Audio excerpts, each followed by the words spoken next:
Good evening, everyone. This is our last call, the culminating call, ang highlight ng ating coaching program. So like I mentioned last time, congratulations for making it this far. Yay! Palakpakan niyo naman sarili niyo, guys. 3 buwan din tayo magkakasama. So, let's start with meditation. Ano ba to? Mindfulness exercise. Gawin lang po natin yung ginawa natin nung una po tayong nag-meet. Ayan. So, children, may I ask you to put your hands up? Ayan. Itaas po natin ang ating mga kamay. At tayo po ay mag-form ng fist. May Tagalog ba ang fist? Hindi ko alam. Ano? Kamao. Kamao. Ayan. Ayan. So, mag-pretend po tayo na ang isa ay kandila at ang isa pong hawak natin ay bulaklak. Ayan. Okay? So, children, I want you to smell the flower and blow the candle. Smell the flower and blow the candle. And for the last time, smell the flower and blow the candle. Yan. So, buksan na po natin ang ating mata. Hindi na po natin papahabain kasi so for this session, I want us to hear yan, yung boses ng bawat isa. So, meron kasi mga iba na hayok mag-recite, meron namang mga iba na hindi wagas mag-recite. So now is your chance para naman po marinig namin yung boses ng bawat isa. And for our culminating call, I would just like to ask depende depende po sa oras. But the one question that I'd like for you to think about right now is to look back. So tayo po ay nagsimula nung August, 'di ba? Tama ba? August tayo nagsimula. So isipin nyo, sino si Christian noon? Ayan. Sino si AJ nung August? At sino na siya ngayon? Ano yung mga bagay na nabago? Ano yung mga kaisipan na napalitan? So kumbaga ba, meron bang transition na nangyari? Ano yung mga changes? Okay, so kung meron po kayong papel, I will give you, kaya ba magsulat ng 1 minute, 1 to 2 minutes para po isipin ninyo. Para mamaya pag nagsasalita na yung mga kasama natin, talagang full force tayong nakikinig, hindi yung iniisip pa natin kung ano yung sasabihin natin. Okay? Timer starts now.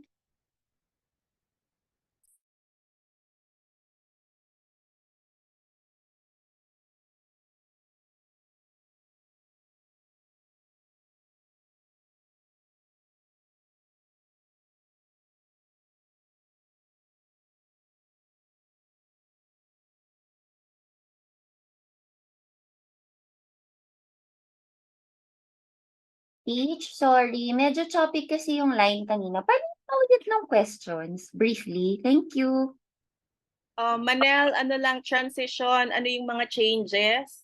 Ano yung mga belief mo before joining Braving the Outdoors? And then ano yung mga nagbago ngayon? Or you can also share what are the things that you have learned during the Okay. coaching program? Yeah. Okay, thank you.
Okay.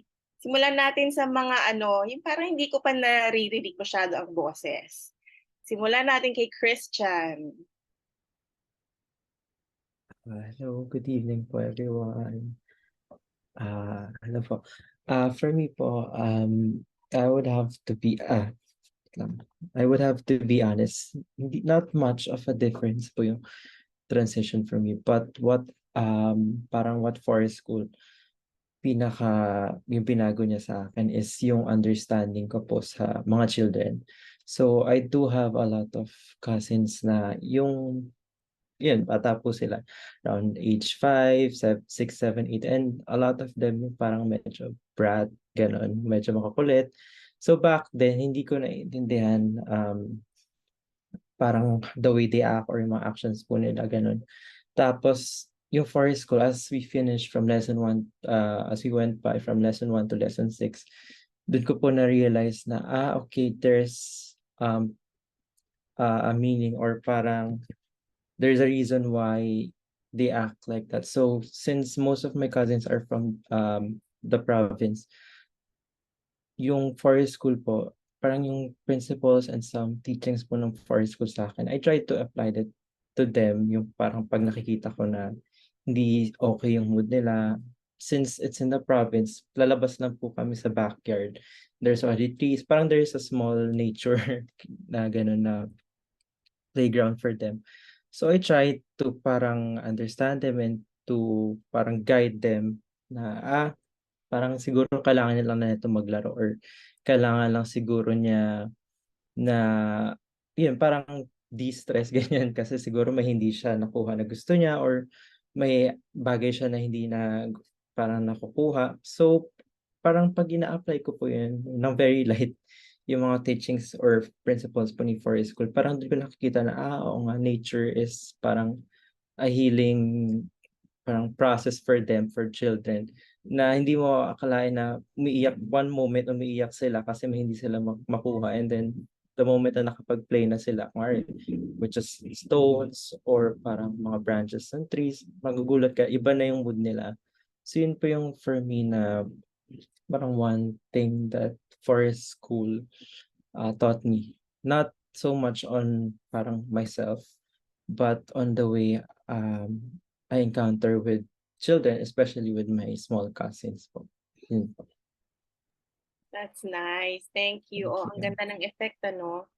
Sabi nga nila, usually parang magandang after school activity. I mean, sa mga bata na nagtatrad school, maganda na to give them time to distress. At buti naman sa labas mo sila dinadala. Thank you, Christian. Pwede bang marinig si Jans? Ay, ano po, sorry naka-off yung cam ko. Medyo masama po pakiramdam ko. But anyway, siguro po forest school-wise, kung naririnig po ako, sorry. Forest school-wise, siguro before yung paniniwala ko is more on like very old school, very traditional in a sense na we must control yung bawat actions ng bata kasi nga baka makasakit or makatama, masugatan, gano'n. Parang yun yung somehow paniniwala ko before. And then forest school-wise, since ever since na-enroll din kami sa class na 'to, siguro na-realize ko na parang let kids be kids. Parang tama ba? Let kids be kids. Just as long as wala silang inaapakan na kapwa-tao, gano'n. Or wala silang inaapakan na kapwa-bata, gano'n. Just let kids be kids and let kids enjoy. Kasi minsan lang, 'di ba sabi nila, minsan lang sila bata. So, let them enjoy po. Yun lang po. Thank you. Thank you, Jans, for emphasizing na yan, kailangan nila ng laro and enjoy. At hindi race ang childhood. Next, Mika.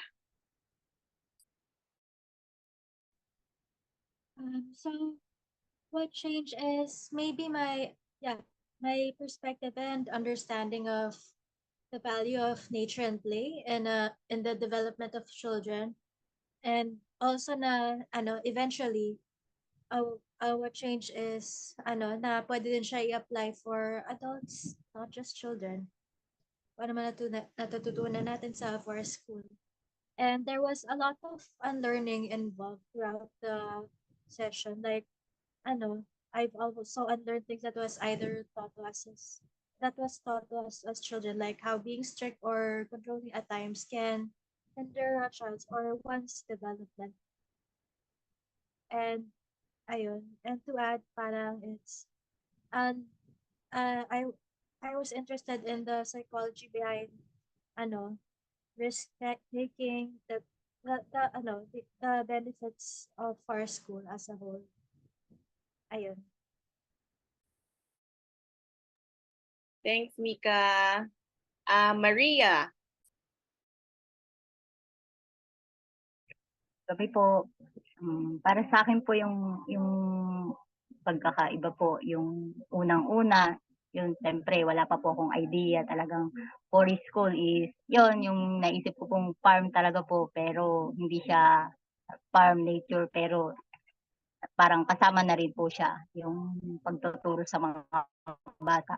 Yun po yung unang-una, mababalikan mo yung education history mo, yung mga aral mo, yung bata ka pa hanggang sa magkaroon ka ng pamilya. Yun, talagang ang maganda po doon na ilalabas din po yung mga bata at nakakakita rin po sila sa iba't ibang lugar at nakakasalamuha ang mga bata.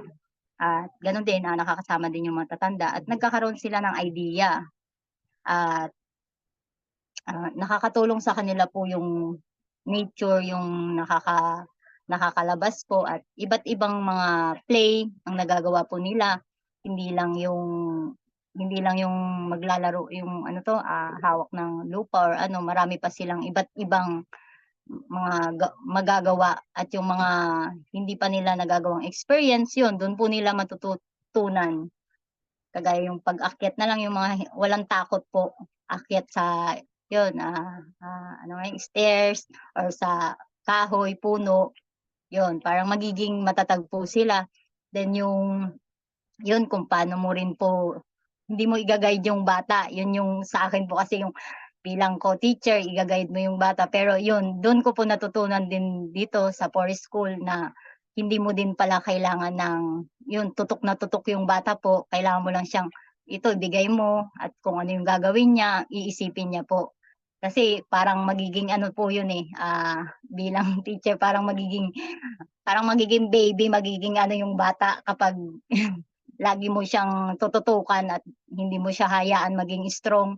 Then yun bilang co-teacher talagang yun poprotektahan naman sa mga area na dapat maging maayos, yung hindi sila magkakaroon ng disgrasya, yung ganun po. Then yung talagang naaral ko po dito, ang dami po talaga ang before talagang yung hindi pa ako nakakapasok dito sa forest, ngayon ko lang na-experience talaga po. Pero talagang ang ganda po nito kung tuloy-tuloy din po yung aral, tapos siyempre talagang ipapasok mo sa isip, puso mo at may adapt din sa mga anak ko, then lalo na sa mga pamangking ko po. Kasi yung mga pamangking ko, wala, hindi talaga nakakalabas dahil busy yung mama nila, papa nila. Talagang yung play na ginagawa nila as in yung laro lang, hindi kagaya po yung na dadali ng mama, papa nila sa nature o ipasok. Yun, yung parang minsan may takot pa sa school pag binuli. Wala na, yung parang uuwi na tapos susuko na siya, hindi na siya papasok ng school. Kaya yun din po talagang malaking aral po itong forest school para sa akin. At ang mga nature. Yun lamang po, ma'am. Maraming salamat po.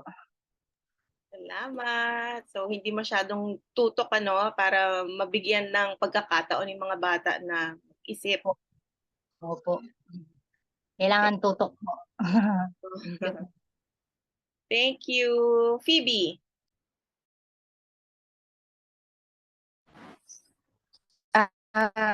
Sa akin po, yung transition nung sa first, so ginaya ko yung sabi before and after. So, So before parang thinking ko sa school is yung weekend activity.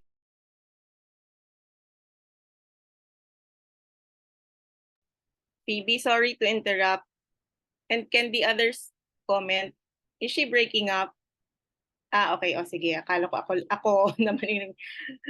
Phoebe, okay lang. Tawagan kita later. Para sightin kita uli later. Medyo medyo choppy. Okay, sige. Kaya ano muna tayo kay Cha.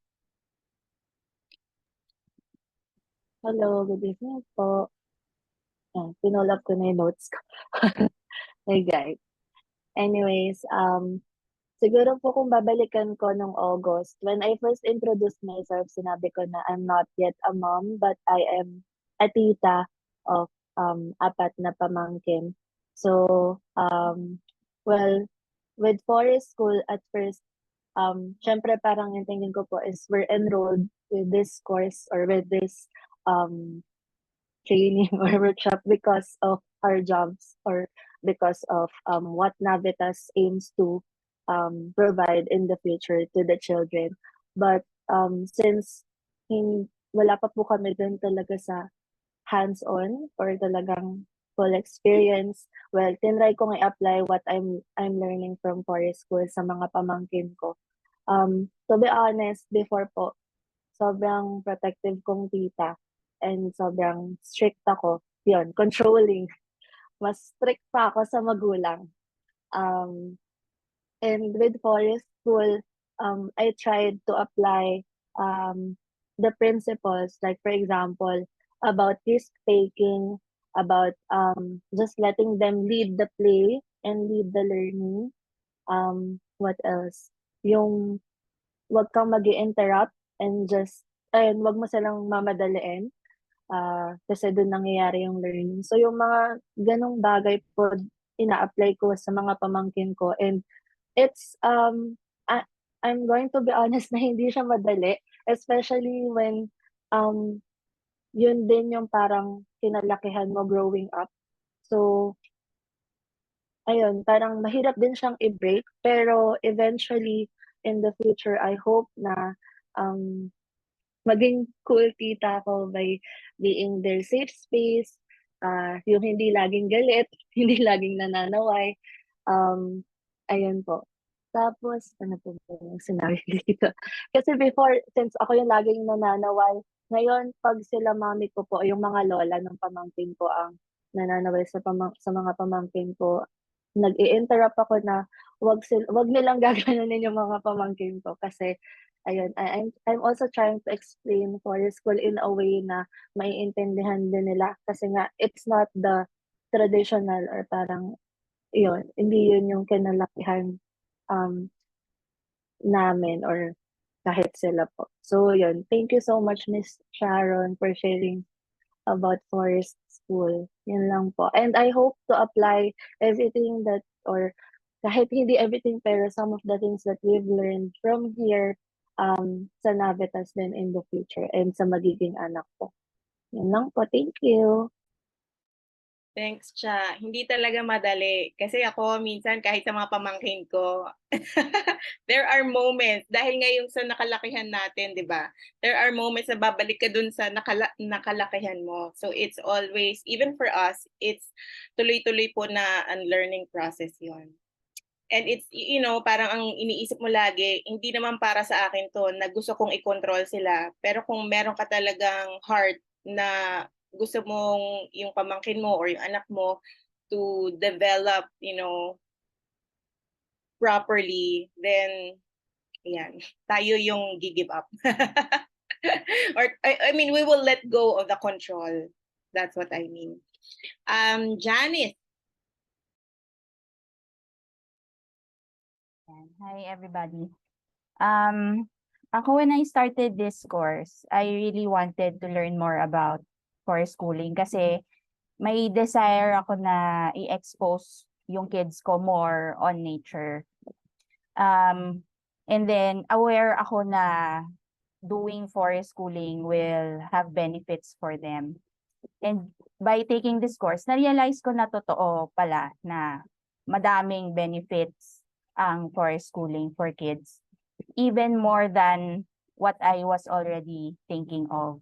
But at the same time, aside from that, may I guess naging mas aware ako na we should think about not only the benefits of forest schooling to us and to our kids, but also our parang impact dun sa environment. Kasi may mga ano nga tayo, may mga benefits na kukuha from nature, pero parati na lang iniisip natin how are we going to benefit from this. But during the past lesson nga about environmental management and stuff like that, dun ko naalala na ay oo nga pala, we're using all these things from nature and we appreciate them, but dun lang ba matatapos yon sa appreciation? We need to realize na we have an impact on the environment and we have to do something about it also. Tapos, aside from that, I guess, mas na-affirm yung beliefs ko about parenting and homeschooling. Kasi we're a homeschooling family. So I homeschool my youngest 2 kids. And yung values na and principles namin for parenting and homeschooling are sobrang very aligned with forest schooling. So nakaka-affirm siya na yung self-directed learning, child-led, play-based learning really benefit the kids.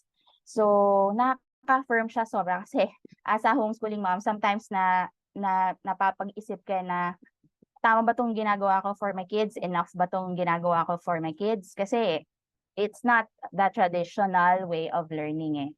So yung nakuha kong learnings from this course, yun na-affirm yung decision namin as a family na mag-homeschool. Tapos, I guess the last thing na transition, and I feel like this is the biggest thing, is I mentioned before na I feel insecure about my role as a forest schooling facilitator kasi hindi naman ako exposed sa mga ganyan nature type things while I was growing up. So I felt like wala masyadong knowledge. But through this course, marami akong natutunan about the environment and the benefits of forest schooling and how to do forest schooling the proper way. So at least naging mas confident naman ako that I can do it. But at the same time, humbled in the sense na I know there's still a lot for me to learn. And so now I'm more determined to learn more pa about it. Yun lang. Thanks, Janice. Nakatuwa naman for sharing your yun insecurities. But to all the moms, you are enough. Ayan. Mga nanay dito, you are enough. Jam. Good evening po. Sa akin po, kinolong ko siya ng noon at ngayon. So, wala pa rin po akong anak or pamangkin. So, eto po yung mga natutunan ko with forest school. Hindi lang po para i-apply sa mga kids, but for myself din po. And I'm not a risk taker. So, lagi po akong merong ano kaya mangyayari pag ginawa ko to or ginawa ko yan. Pero with the span po ng pag-take ng forest school sessions, somehow, step by step, nakikita ko naman po kung paano ako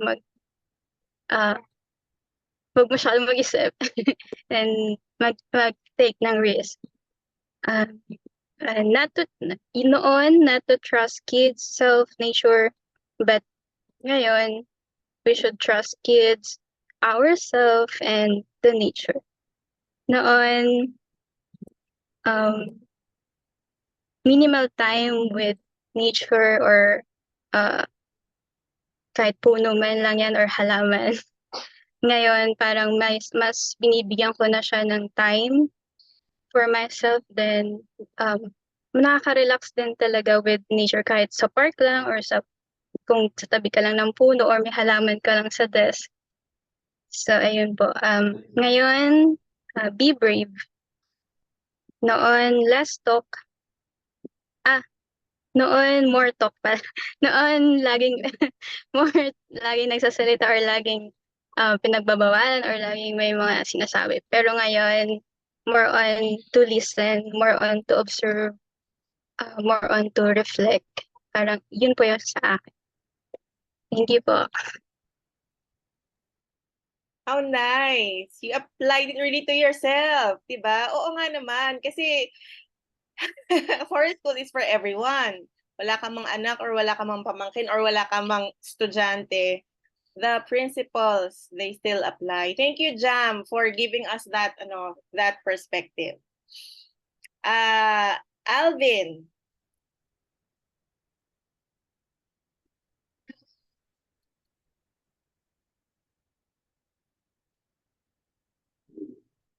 Naka-mute po.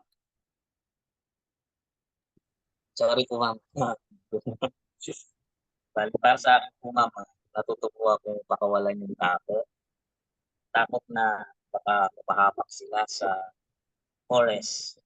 Pero hindi naman pala ganun nakakatakot. Kakaroon po pala sila ng kaalaman, lawak, wala sa sarili nila. Matututo po. Kaya nang mas tumagal po, nakaya ko pong harapin ang sitwasyon na at saan takot nila nahihirapan po, nahihirapan silang gawin yung bagay na kinakatakutan nila. Pag iwanan natin sila mismo yung matututong kung paano nila magawa yung bagay na kinakatakutan nila. Sa kabilang banda po, the best na matututunan nila sa buhay nila. Magkakaroon sila ng tiwala sa sarili.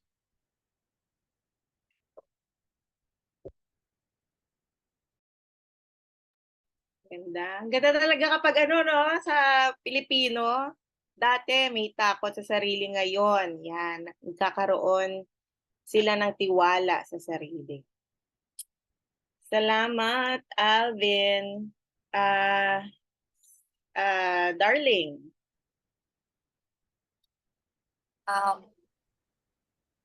I have four. I have my notes. So yung number one is enlightenment. So parang na-realize ko that nature has always been around us, but we often overlook its presence. And because na-overlook natin yung presence ng nature, it goes unnoticed. So parang yung value niya na-diminish. So despite its significance sa buhay natin. And then the second na na-realize ko is awareness. So awareness because nature not only exists, but it serves a crucial purpose in our lives. So parang yung nature, it operates on a mutual relationship. So it benefits us. And then we in turn, we should also nurture and protect it. So, and then the third one is acknowledgement that it's necessary for the need for regulation for both adults and kids. Na parang we need nature, both kids and adults, because we need that connection with nature to be able to find balance. So if we just learn how to harmonize with it and align our actions with it, we really do need it in our lives. So parang ganon. And then my last takeaway is taking action. And then the taking action is, honestly, it's really challenging. Pero it's essential. Kailangan gawin. Allocating time, acknowledging its benefits, yun yung mga first steps. And then, pero incorporating nature even on our daily routine or weekly routine, tapos you're in a city setting. It's a challenge, but it's a necessary challenge. So it's something that we need to bring upon ourselves, that it's a necessary challenge that we need to take for not just for us, but most especially for our kids. Yan lang. Thank you.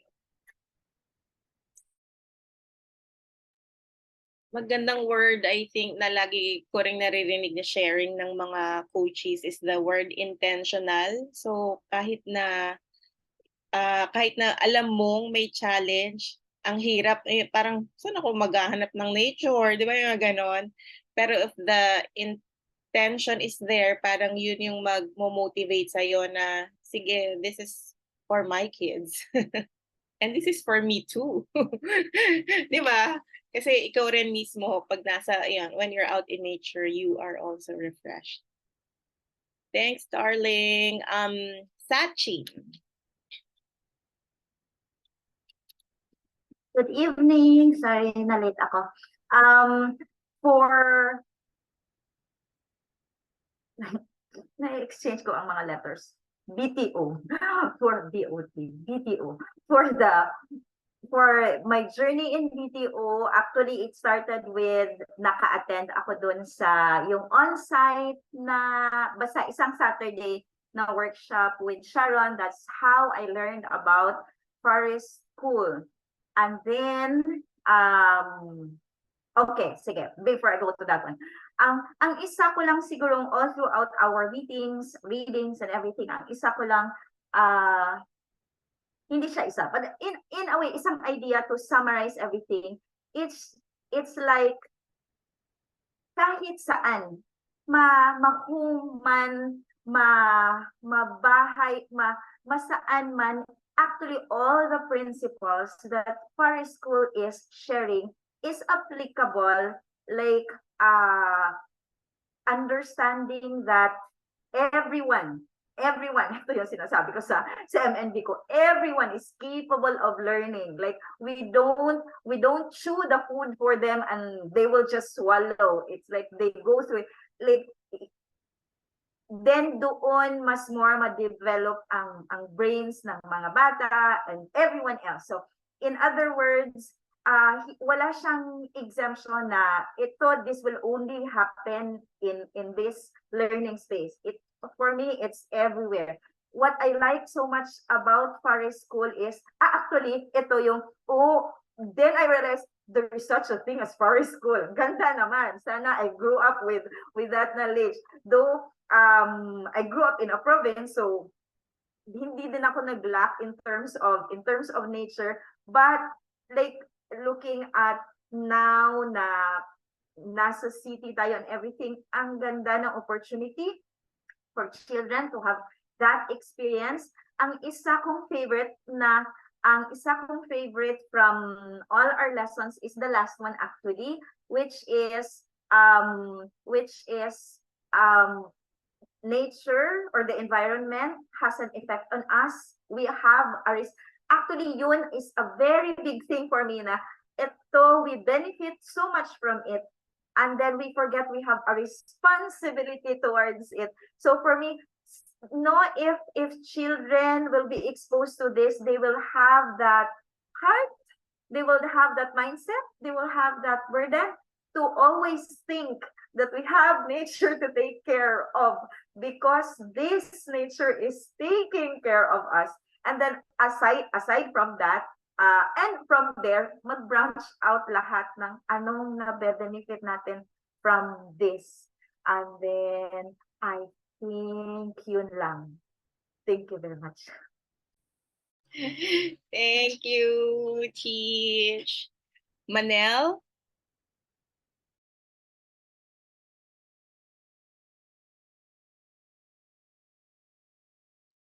Pa-unmute po. Sorry po, ang techie mommy. Okay. So for me, ang mainly teach ang na-change talaga is mindset. Because dun sa hina-highlight mo sa, di ba every start ng lesson natin, inaano mo yung brave. And for me, na-cement talaga yung reflective practice. Kasi for me, hindi lang siya parang, okay, reflect ako ganyan. Very powerful siya kasi parang after taking intentional time to reflect, dun ka, parang yun yung paano ko ba siya explain? Yun yung propel sa'yo ng actions mo. And medyo nang hinayang ako, realizing na, di ba lumaki ako sa province, Sharon, tapos yung lolo ko, farmer siya, tapos yung papa ko, lumaki din siya sa bundok, so farmer din si papa.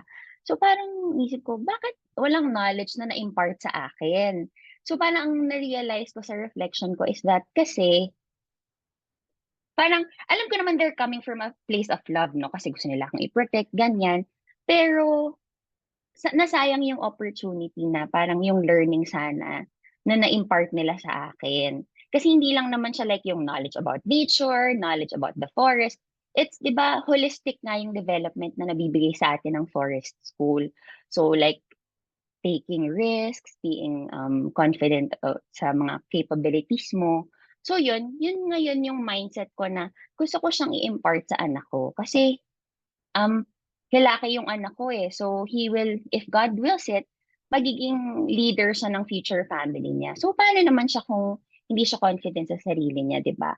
So ang gusto ko is yung mindset na i-let go yung distrust and talagang i-communicate sa kanya na kaya niya yung lahat ng bagay. And yun nga, sana ma-convince ko pa yung husband ko na matry yung forest schooling pa kasi I think it's really the way to go. Lalo na like Janice, I'm a homeschooling mom. Bali trial year namin ngayon ng baby ko. So I think mas ma-enrich yung childhood ng anak ko and far beyond his years dito sa mundo kapag nag-forest school. So yun, thank you for helping me change my mindset and sana soon makasama mo na yung family ko sa forest. Yun. Yay, thanks. No hurries. Pag ready na si husband. Correct. Thanks.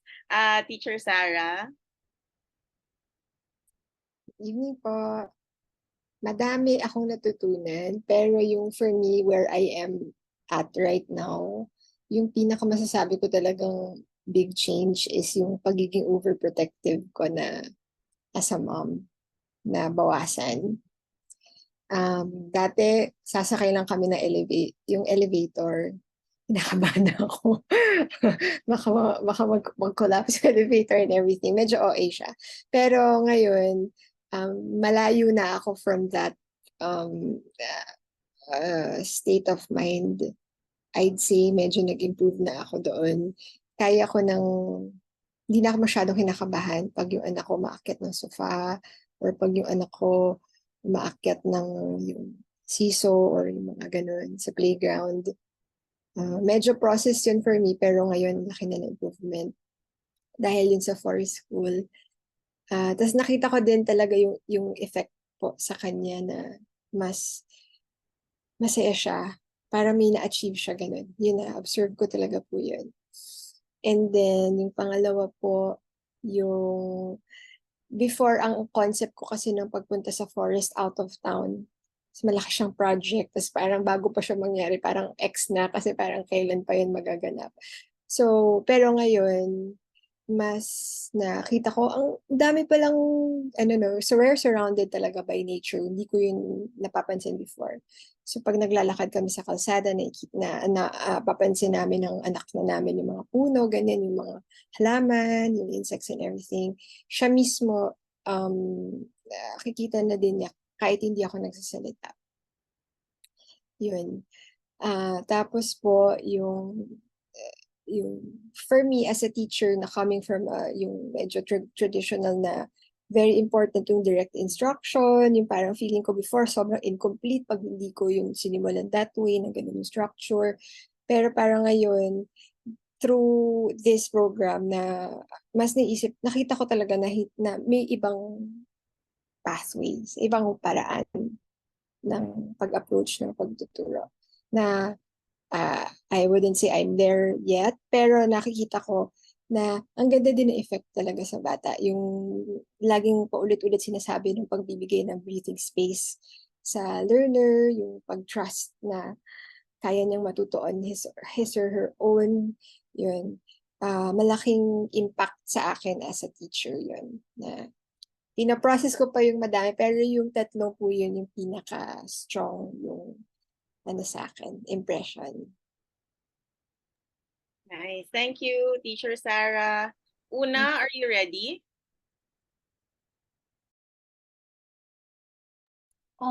Even if I'm late?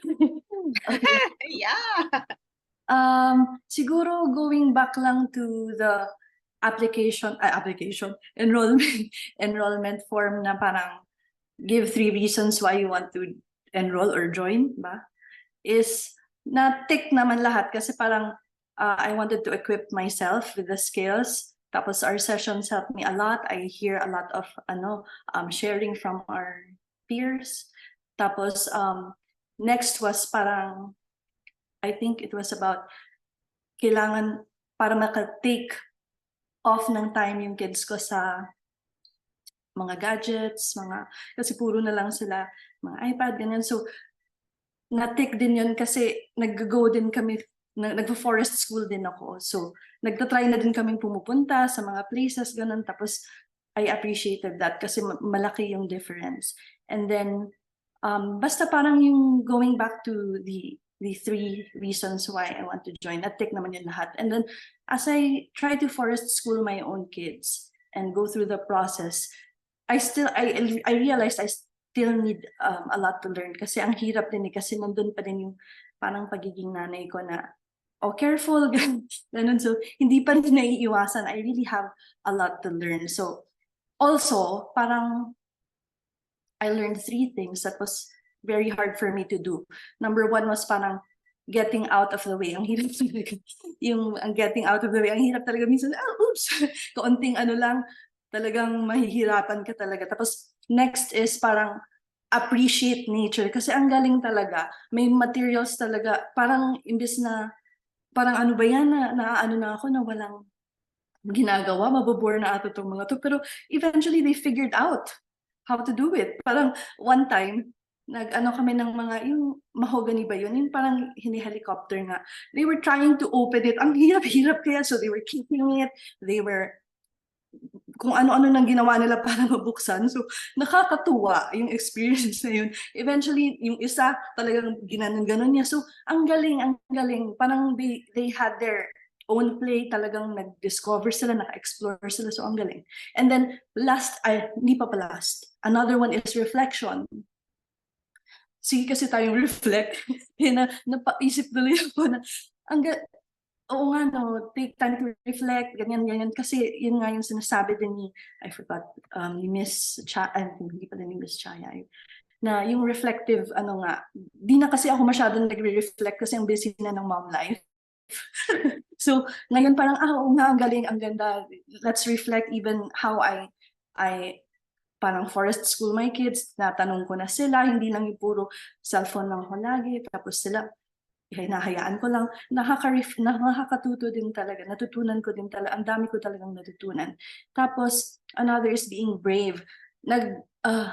Brave talaga kasi parang takot ako sa nature, honestly. Takot ako sa ahas, takot ako sa kung saan. Pero nag-forest school kami one time. Ang galing-galing kasi may ahas, hindi na ako takot. Nag-aano lang ako, siya ang natatakot sa amin, umalis na lang siya. So yun, parang ganun. So I really appreciate this. Ms. Sharon, thank you. I learned a lot. It's memorable. It's my first time actually to do online learning also. So ang galing naman. Nakakatuwa. And then, another is parang the last is parang culminating din kami ng mga kids ko, Kemi. Nagpunta din kami sa falls. So it was the last parang try ko din na falls talaga, mas iba yung experience. And one thing that stood out was, yung sinabi ng son ko, ang sinabi niya, I've never felt so alive. Galing-galing.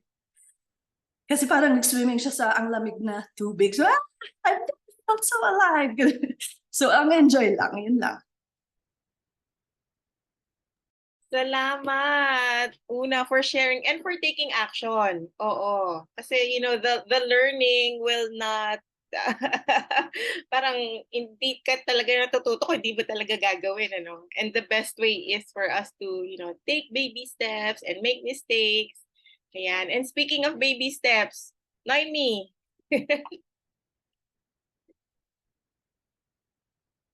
Teacher Noemi, are you there? Hello po. Ayan po. Ano to, ayan.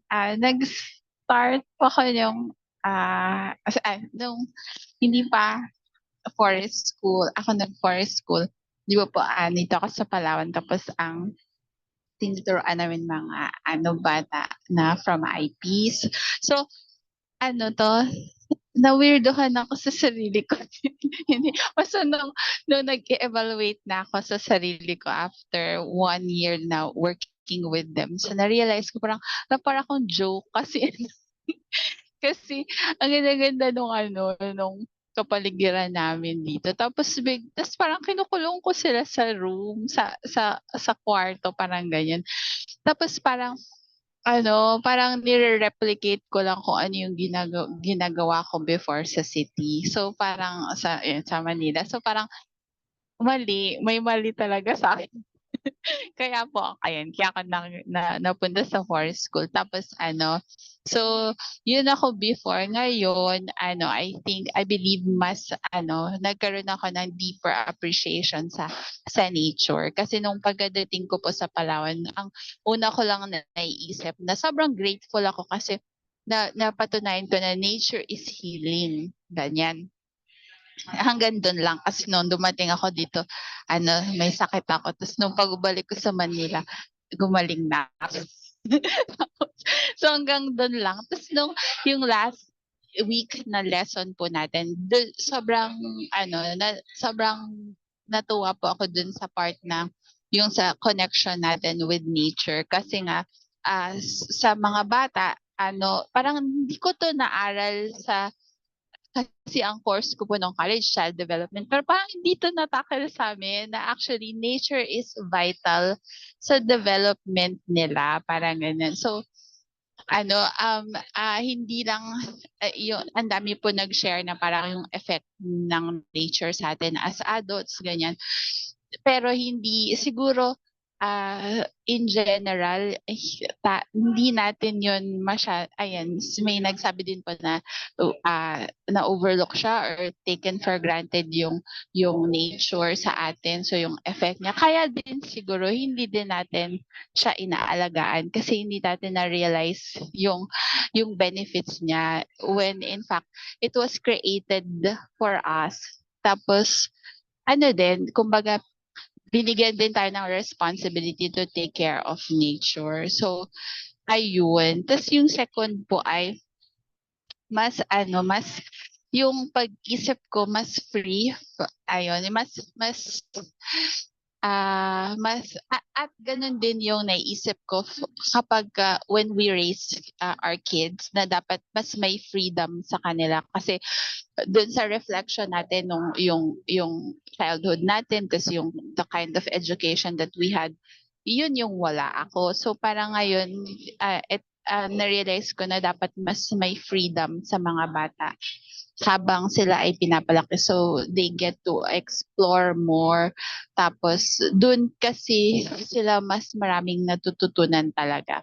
Tapos yung natututunan, na nag-gain, tas at the same time, mas yung nade-develop nila na skills like yung critical thinking, yung creativity, nag-uumapaw, parang ganun. Na-observe ko din po nung nag-observe ko ako, Teacher Sharon dun sa saan ba yun? Sa Laguna. Yun, na parang, kasi yung nag-video ako nung kids, yung nagagamit sila ng mga, yung lagari. Tapos hindi nila maputol-putol yung kawayan. Tapos nag-uusap silang dalawa. Nagpo-problem solving na sila, parang ganyan. So, yun, yung parang hindi mo naman yun madidikta sa kanila. Mas maganda yung it's coming from them. So, yun.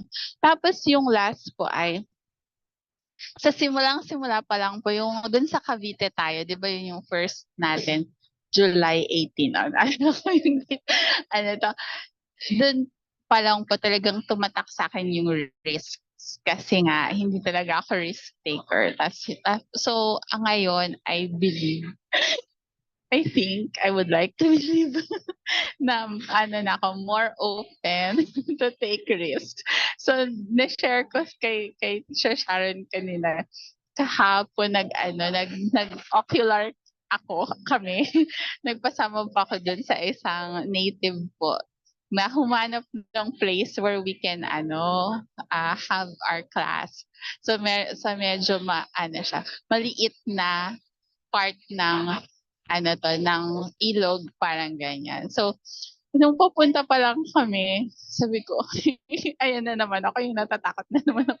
Sabi ko, kaya po ba nila dito? Sabi ko, kaya ba nila dito lumakad? Kasi meron kaming 3 years old, ganyan. Tapos sabi niya, ay naku ma'am, sabi niya ganyan. Nagatakbuhan nga sila dito sila lang, sabi niya ganyan. Tapos ako pala yung sabi ko, ala, baka ako pala yung mahulog dito. Parang ganyan. Pero yun nga, so nire-remind ko ulit yung sarili ko na okay lang yun, to take risks at bigyan yung mga bata ng more freedom. So yun po. Thank you Miss Sharon for allowing mo to observe din po and for all the sharing. Thank you. Ang ganda kaya ng classroom ni Teacher Noemi. May creek yung pinakita niyang video. O mag-risk benefit assessment ha. Yun ang mahalaga. AJ.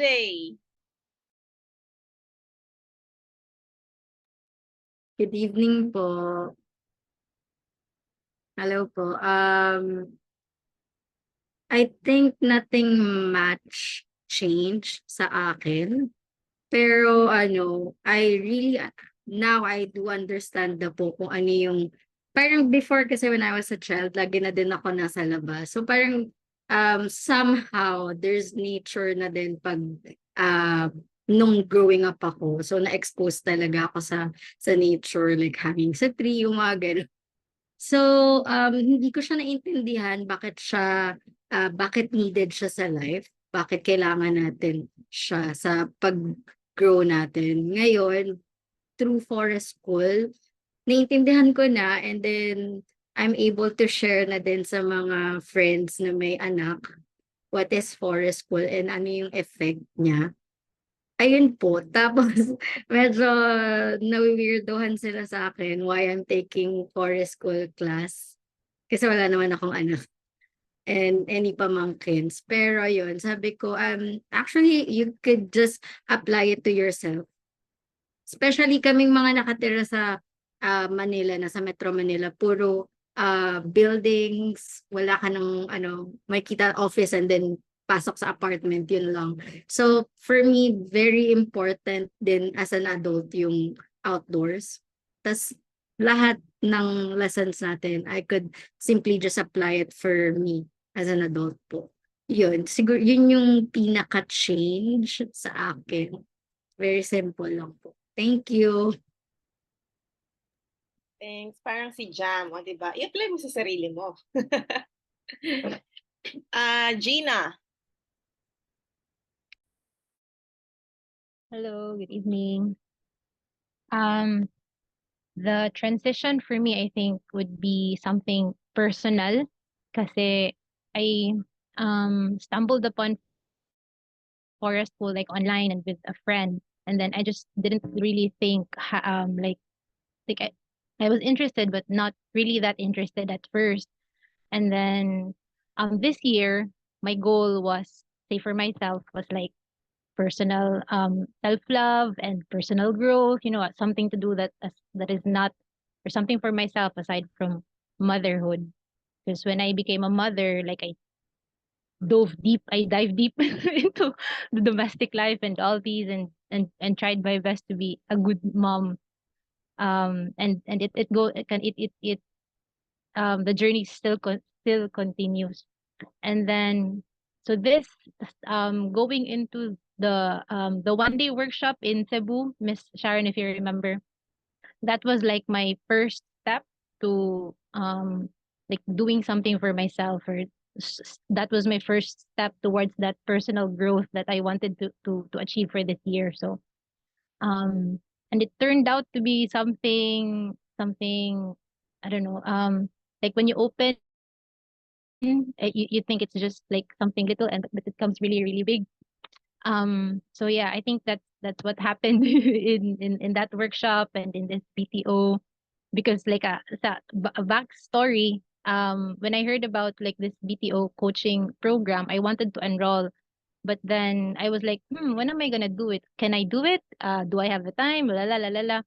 And then a blessing came, because when they did that workshop in Cebu, Miss Sharon and Mimi, the one in charge in Forest School Cebu here, like raffled like an award, like a did a raffle, and um what was raffled was the scholarship for this BTO coaching program, and I was that my name was the one that they picked up. So, oh yeah, so okay, I have no choice. I'm gonna do it now. So I'm not gonna think more about it. I'm gonna do it now. So it's just like the universe is giving this to me. So before and after, siguro the most important thing that I that changed, or that I got out of this coaching program, is um that I there is really like it doesn't have to be separate, like what I want to do for myself and what I want to do for Rangi. Like in my life, I thought it has to be, I have to, like when he turns, I don't know, when he turns 6, I have to have a career, I have to have this, I have to do that. But then I realized na wait a minute, before I became a mom, the things that were important to me was like was I gonna pursue a career in psychology, or was it gonna be outdoor education, or was it gonna be environmental conservation? Those three things were important to me, and those were like where my life was going before I became a mother. And so after this, I realized na maybe I can like marry all of those concepts and still be a mom to Rangi, and not put like a separation in between. So I think it was like it hit me hard personally, because you know that personal struggle, or like personal fight that you have in your mind, in my mind. It was gone, and I was reassured that I can, I can still do something, and then do that for Rangi. So I think, I don't know if that was clear, but that's the like transition was more personal to me for the BTO. Thank you. Nice insight. It doesn't have to be separate. Pwede yan. Pwede yan, G. Melvin.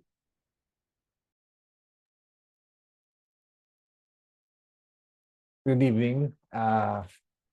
So I'm also part of Navitas. So karamihan ng mga tao dito ay part ng Navitas group. So we joined because primarily we were asked to join the program. So my mindset was, when we started, was I needed to learn forest school to equip me as an employee of Navitas. Kasi yung Navitas is ganun yung direction eh. Learning with nature, or learning and nature. But upon reflection, siguro ngayon, una, I learned to breathe and step back. Parang yung sa simula, parang yung gigil na gigil ako, na I really wanted to learn, because I wanted to maximize yung experience, yung opportunity. And ako kasi yung nagko-coordinate sa, kunwari, kung may info man na kailangan ikalat sa Navitas Group. Ako yung nag-disseminate ng information, And other things, reminders like weekly, mga ganon, or kapag malapit na. And then when I observe parang the reception or how people responded to like the opportunity was not as intense as I was or during the beginning. Parang bakit sayang yung opportunity? Sana dapat binasa nyo na ilang beses, baliktad nyo, binuksan nyo lahat ng links. Hindi ko sinabi sa iba, pero I was thinking that all those times. But later on, some experiences along the way, parang I realized or some people helped me realize na iba-iba tayo ng response, iba-iba tayo ng learning. Like this setup might be ideal for them. I feel na baka better sila on face-to-face. So the experience for me, same as Miss Darlene, Miss Gina, sorry, na it's very personal. While I learned so much about myself, how I learned when I was a child and how I continue to learn, I also learned about other people na they may have a different kind of learning mechanism. And I need to respect that. And hindi siya, this one is better than the other. We're just created that way. We're created to be different from each other. And I think very important na there's stress in the holistic development ng learner. It's difficult for me to say na child kasi nga I don't have a kid of my own or wala rin naman akong batang pamangkin right now. So yung experience ko is very much about me as a learner and my coworkers. So more than the ano ba yun, very kokote na yung mga terms dapat alam mo, ano ba yung ZPD, ano ba yung hierarchy of needs, ano ba yung mga level scaffolding. I think na-highlight yung the character ng isang individual, ng isang more than the person, a learner, it's the human in the learner. And I felt na BTO and for school, because we also join yung FSYK, for school your kids, was a very good post-pandemic therapy for me after being locked in for how many years, and parang this is another chance for me, at least pwede rin sa inyo, na to explore and rediscover nature and how we can learn with nature. So kung the forest school or BTO was just part of my corporate learning, parang now I realize na it's been the past months, it's been part of my life. May mga nabuksan na I realized some things na I needed to explore because of this. And I think na people should have the opportunity to experience it too. Yun lang po. Lalim. But yeah, yung to your point, I think parang lagi ko siyang iniisip na yung prutas ba na hindi siya masarap ang prutas kapag nahinog sa pilit. Tama ba yung phrase ko? Tama ba yung term? 'Di ba? Pag nahinog sa pilit, tama ba? Pinilit mong mahinog. Hindi siya masarap as compared to na naturally ripened, o 'di ba? So even for us, yun nga, sabi ni Melvin na we have iba-iba yung pacing natin sa pag-aaral, or the way we even approach life. So pag ready na yung asawa mo, Manel, yan. Walang there's no forcing it. Just whenever he's ready. Sino ba unahin ko? Si Chaya o si Engineer Flav? Chaya, can you speak? Ready ka ba? Yay! Nasa punutan ng baby. Ito, teka. Ayan, dito ka na lang. Yan. Okay, magandang gabi sa ating lahat. Last call na, ang bilis-bilis. Pero ang sarap makinig. Ang sarap pong makinig sa lahat ng mga nauna na nag-share tonight. Because each one, I think, really spoke to something very real then for me. So for my own personal sharing na siguro, a highlight for me was, I have many things in my mind, but one of them is, kumakaway itong si Teo. One of them is, I think I came in before po yung ating course. A lot of this I was maybe intuitively doing, maybe mostly unconsciously also. Pero ang napakaganda sa course ay parang nagkaroon ng mga names and ng concepts to help me articulate na ito pala yun, ito pala yung tinatry kong gawin, or I intuitively thought would be valuable to try, ganyan. So very refreshing, I think, for me to see na meron palang kasaysayan tong practice na ito. May pinanggalingan siya, there's a formal community of practice and it's global, so it's really really wonderful to know na may ganun. And then, even without going too theoretical naman or academic about it, pero maganda pa rin na may mga concepts, diba? And pedagogies and actual tools. So, Teacher Sharon, natuwa ako dun sa pag-curate mo rin weekly na may mga, apart from your own teaching, ang dami pang mga resources. So, parang hindi pa ako tapos. I think it will take me many more months to like really go through all of them. Pero ang maganda lang doon, ang masarap lang pakiramdam na ang dami pala all over the world doing similar things. Nako.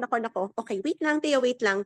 And then another one for me also was, nabanggit ng isang nanay kanina na, for those of us na nasa Manila, we often, naisip ko talaga, hanap ng gubat. Parang, hirap naman tong forest school, yung mga public parks nga pa lang natin dito, kulang na. But I think what's really, in a way, parang mind-bending about this is, at least for me, the children show me where nature is all the time. Kahit na naglalakad ka lang dyan sa labas, or minsan nga kahit sa mall, alam mo yun, parang little humans find living things and nature to show you. So pag yun nga yung sinasabi nating child-led or baka nga learner-led, pero sa akin nga, even before hearing those phrases, no, may chikitings just do it naturally.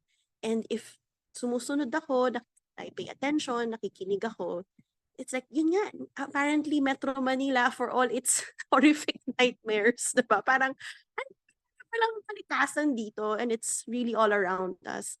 So, napakaganda nun ma-realize. And then, isang nagustuhan ko is sometimes in your weekly content, you show us little clips of your own, of the kids in the session, tapos nagkakaroon na lang ng commentary.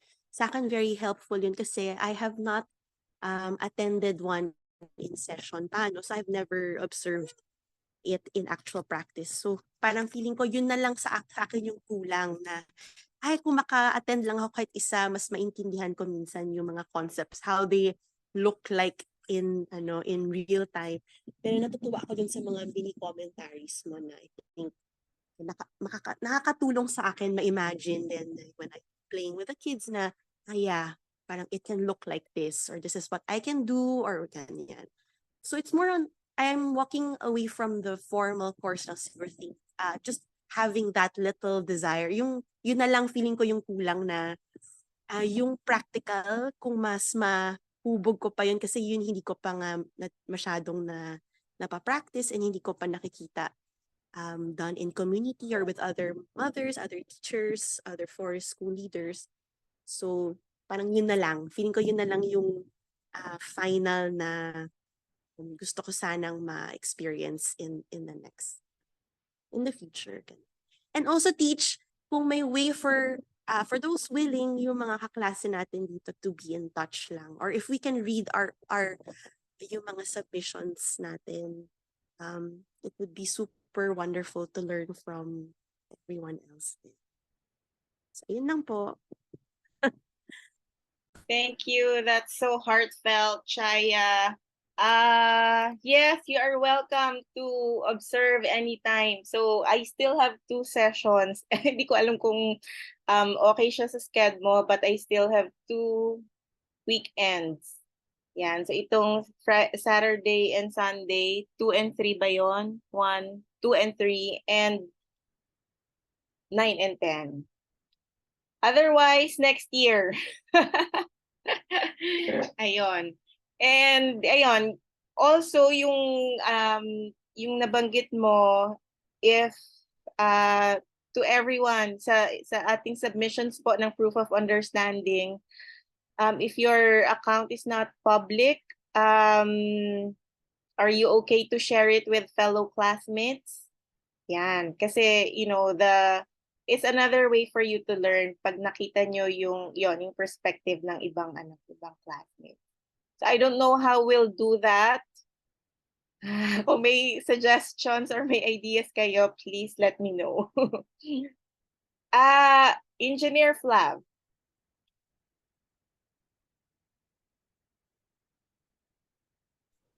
Hello po, hello. Yes. Ako po, kasama rin po ako actually dun sa Navitas team, pero ako sa sister company ako sa CMI. So nung inas kami ni Teacher Elo mag-join dito, ako din, ang una ko ding iniisip nun is yung forest schooling is about forest. So dahil engineer ako, baka i-relate niya yung forest, paano mag-maintain, paano. Parang iniisip ko. So sinabi niya sa akin before mag-start na okay yan kasi may anak ka na. Hindi ko na-get kung bakit. Nung nag-start yung forest schooling, nag-start yung mga lessons natin, yung una naisip ko na yung mga ginagawa dito, yung mga lessons dito. Ito rin yung ginagawa natin ng bata normally eh. Di ba yung generation natin, yung older generation, sorry. Kami tayo, Teacher Sara, Teacher Melvin, mga older ng konti. So yung paglaro-laro sa labas, taking risks, di ba? Yung exploring the outdoors, playing with your friends, ganun. Parang iniisip ko noon na, bakit ba natin pinag-aaralan? Bakit tayo nandito sa forest school para pag-aralan yung mga ginagawa natin naman normally. Tapos doon ko na-appreciate and na-realize na, oo nga, ang ganda din pala na nire-remind ka. Kasi ngayon sa generation yan, hindi na ganun eh. Ang dami kong mga friends na may mga anak, yung mga pamangkin ko, yung puro iPad na lang. Tapos parang ang ganda pala ng forest schooling na, na meron kang reminder talaga, academically pa na yung may lessons and although not strictly academically, pero di ba, yung ganda nung nare-remind ka. So yun yung pinaka nag-stick sa akin. Na kahit ngayon kapag yung pinaglalaro ko yung anak ko, pinag-explore ko siya, parang naiisip ko na mayroon na akong constant reminder ngayon dahil sa forest schooling, yung mga naging lessons sa atin, yung mga risk taking and everything. Tapos, ang isa pang tumatak sa akin yung last lesson is yung fauna and flora, parang identification, parang gano'n. So, tas yun, dun ko na-relate ngayon yung sa project kasi parang, so since gusto natin gumawa ng space for activities for kids and adults na makakapag-explore sila, So yung flora and fauna identification, maganda kasi ma-identify na natin kung ano yung mismo gusto natin ilagay dun sa project. So kung gusto ba natin ng puno na maakyatan agad ng bata, na mapipitasan ng prutas, diba? So yun yung mga nag-stick sa akin. Yun lang po. Thank you. Thank you. Ayan, excited ako ha. Sabihin mo kay Teacher Elo, imbitahan niya ako sa Tagaytay. Mga 10 tumbling lang ako doon. Sige. Lahat, have I called everyone? Meron bang hindi nakapag-share tonight? Everyone ba? Mag-raise ng hands pag di pa nakapagsalita. Sige. Yan. So, Yung naputol kanina. Yeah. Thank Phoebe you, po. Phoebe, okay na ba yung ano mo? Okay na yung, let's try. Hello. Yan, sige. Try again. Hello. Okay po. Okay, sorry. I'll keep it short na lang. More on for me sa forest school, siguro maraming reassurance, parang ganyan. Kasi parang may mga concept na rin ako in mind before na parang akala ko, style ko lang. Ganun. Pero nga, parang siguro example is, sana hindi choppy, no?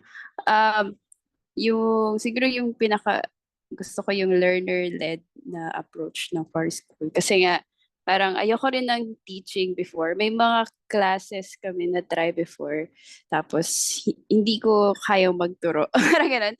So, parang mas more mas big guide lang. Parang ganun. So, let them explore. So, I think yun yung na-reassure ako na parang, okay, tama naman pala. Parang ganun. So, yung next siguro is yung sa personal ko rin na parang, since wala nga akong kids and all, mas na-apply ko rin siya for myself. So, when I was outside before, nagbundok ako, ganyan. So, dun ko din naisip or nag-reflect din ako na, oo nga na parang, there are so many things that we can learn from nature. Yung ganyan. So, parang kung mag-hike ka lang, minsan parang iisip mo na, kaya ko ba to? Ayoko na sana. Parang ganun. Pero kailangan mong matapos yung hike. Parang ganun. So, parang yun, dun natitest, dun mo rin makikilala yung sarili mo. So, I think yun yung na-learn ko rin from forest school, like to trust yourself and to be brave. Parang, yun. Ayun lang po. So, I'm very thankful and I hope I can still apply it kahit after sessions. Yun. Thank you po.